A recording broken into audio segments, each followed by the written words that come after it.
कर्नाटक में हिजाब के बाद एक और फिरका परस्ती का अफसोसनाक मामला पेश आया है। बीदर जिले के अलंद गांव में मारूफ दरगाह लाडले मशाइख में पूजा करने की कोशिश की गई है।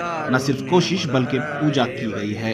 अलंद गांव में मुकामी एमपी और एमएलए और बीजेपी लीडरान पर इल्जाम है कि उन्होंने अलंद की मारूफ दरगाह लाडले मशाइख का अहाते में पूजा की है। उनका मानना है कि वहां शिवलिंग है। दरगाह के अहाते में पूजा के बाद पूरे गांव में तशद्दुद का माहौल पैदा हो गया। उसके बाद दोनों कौमों में इख्तलाफ, नारेबाजी, पथराव जैसे मामला पेश आए। इसके बाद पुलिस ने लगातार कार्रवाई करते हुए बेकसूर लोगों को हिरासत में लेने का सिलसिला शुरू किया। तकरीबन 160 लोगों को हिरासत में लिया गया है, जिन पर ज़्यादातर लोग बेकसूर होने का इल्ज़ाम लगाया जा रहा है। इस पर कर्नाटक के मुस्लिम लीडरान ने बरहमी का इजहार किया। कर्नाटक के मुस्लिम लीडरान, जिनमें एमपी, एमएलए और एमएलसी शामिल थे, तमाम लोगों का एक delegation director general of police DGP Parveen Sood से मुलाकात कर हाथियों पर कार्रवाई करने का मुतालबा किया और अमन बहाल करने का मुतालबा किया। साथ ही साथ शिमोगा फसाद और अलहन के मामले में याददाश्त भी पेश की गई।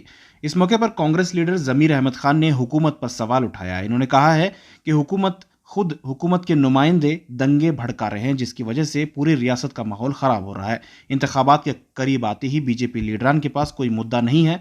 इंतखाबात के चलते वो फ़िरका वाराना माहौल पैदा करने की कोशिश कर रहे हैं।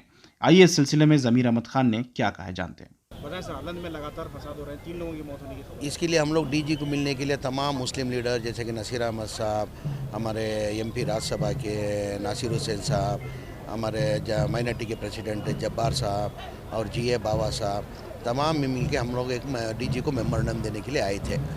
वजह इसकी आप देखे होंगे, 1 तारीख को जो है शिवरात्रि हब्बा जो था, उस दिन एक फसाद हुआ उधर आलंद के अंदर। वो आलंद के अंदर फसाद होने का कारण उधर एक्चुअल 144 सेक्शन था, उधर 144 सेक्शन डाला हुआ था। उधर एक दरगाह है, दरगाह के थोड़ा 1-2 फासले के अंदर एक उधर एक लिंगा है करके बोलते वो लोग दो बार कोर्ट में भी गए थे।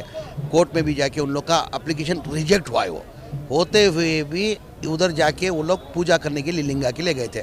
वो कमेटी वाले चंद जिम्मेदार मिलके, पुलिस वाले मिलके 10 आदमी पूजा करके जाना करके तय किए थे। अगर 10 आदमी जाके पूजा करके चले जाते तो मसला हल हो जाता था। 144 सेक्शन होते हुए ये हमारे प्रेजेंट उधर के आलंद के एमएलए सुभाष गुत्तेदार, उससे ज़्यादा हमारे जो यूनियन मिनिस्टर जो है एमपी जो है बिदर के कूबा साहब, कूबा और 3-4 एमएलए मिलके प्रोसेशन के साथ उधर जाते हैं। अभी प्रोसेशन के उधर जाने का चांस ही नहीं है उधर, क्योंकि 144 सेक्शन होते हुए ये कानून को तोड़ने का है। 144 सेक्शन हुए, एक रेस्पॉन्सिबिलिटी पर्सन, एक एमएलए और प्लस यूनियन मिनिस्टर, ये कूबा यानी कूबा मतलब सेंट्रल गवर्नमेंट का एक मिनिस्टर है, वो होते हुए 4 एमएलए के साथ में प्रोसेशन में गए तो फसाद होता ही है। वो अभी उसका कारण कौन है? अगर ये लोग प्रोसेशन में नहीं जाते तो फसाद नहीं होता था। जैसे कि पीस कमेटी बुलाए थे, पीस कमेटी के अंदर तय हुआ था वो कुछ वो 10 आदमी आना, 10 आदमी पूजा करके जाना करके।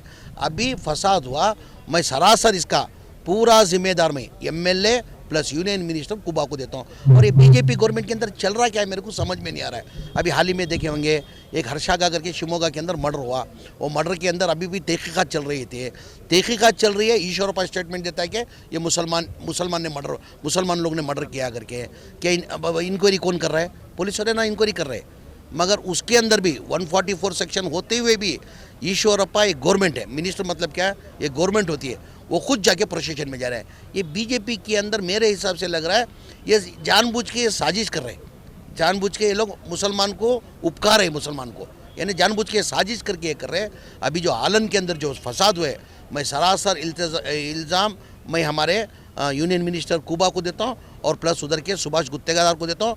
मैं पुलिस से आजीजाना गुजारिश करता हूँ, तुम आदमी लोग को तुम लोग केसेस डाल रहे हैं। आदमी से ज़्यादा पहले इनके ऊपर केस डालो आप, आदमी से ज़्यादा इनके ऊपर केस डालो। तो औरत लोग को केस डाल रहे हैं, छोटे छोटे बच्चों को केस डाल रहे हैं। ये बीजेपी हुकूमत में क्या चल रहा है हम लोग को समझ में नहीं आ रहा। हम लोग भी सब्र कितना करके करना, सब्र की भी हद होती है, सब्र की भी एक हद होती है। 150 लोगों से ज़्यादा जो है अरेस्ट करे हैं। मेरे को जो माहिती आया 160 जन को कुछ अरेस्ट किए बोल के, उसके अंदर 9 औरत बच्ची लोग को अरेस्ट किए। छोटे मासूम बच्चे 12 साल माइनर नहीं है वो, उनको कुछ 10-15 बच्चे लोग को अरेस्ट किए। ये इसका जिम्मेदार कौन है? अगर ये प्रोसेशन लेके अगर नहीं जाता एमएलए सुभाष गुत्तेदार, प्लस उधर का कूबा जो सेंट्रल मिनिस्टर है, सेंट्रल मिनिस्टर एक रेस्पॉन्सिबिलिटी पर्सन है, उसको ये तक मालूम नहीं कि 144 सेक्शन कर्फ्यू डाला, 5 आदमी के ऊपर नहीं जा सकते, तो प्रशासन लेके जाता हजारों की तादाद में। अगर वो प्रशासन लेके नहीं जाता तो ये फसाद नहीं होता था। तो इसके जिम्मेदार कौन है? अभी प्रशासन आया, साझा वो लोग क्या समझे कुछ गलाटा करने के लिए आने करके पत्थरबाजी हुई, मानता हूँ मैं वो चीज़ को नहीं होना चाहिए था।